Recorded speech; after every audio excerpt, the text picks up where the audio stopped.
September மாதம் 17ஆம் தேதி புதன்கிழமை 1 தீமோத்தேயு புத்தகம் 3வது அதிகாரம் 14 17 வசனங்கள். அது மிகச் சிறப்பாக சமயத்தின் உயர்வான மறை உண்மையை குறித்து 16வது வசனம் குறிப்பிடுகிறார். அவர் மானிடராய் வெளிப்பட்டார், தூய ஆவியால் மெய்ப்பிக்கப்பட்டார், வானதூதருக்கு தோன்றினார், பிறையினத்தாருக்கு பரிசாற்றப்பட்டார், உலகினர் நம்பிக்கையோடு ஏற்க பெற்றனர், மாட்சிமையோடு விண்ணேற்பு அடைந்தார். ஆண்டவருடைய பிறப்பையும் ஆண்டவருடைய வாழ்வும் மிகச்சிறப்பாக பரிசுத்த ஆவியினால் அவர் ஆட்கொள்ளப்பட்டு மரித்து உயர்த்ததினாலே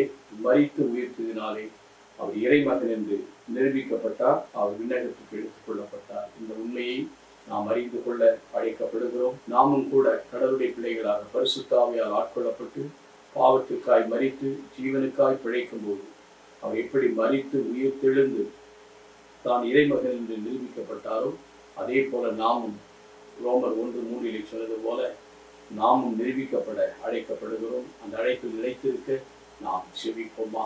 எங்கள் நல்ல தகப்பனை, நம்முடைய பிரசன்னத்தால் ஆட்கொள்ளப்படவும் தூய ஆவியால் வழிநடத்த பெற்று இதோ நாம் புதிய வாழ்வில் என்னாலும் நிலைத்திருக்க கிருபை செய்யும்.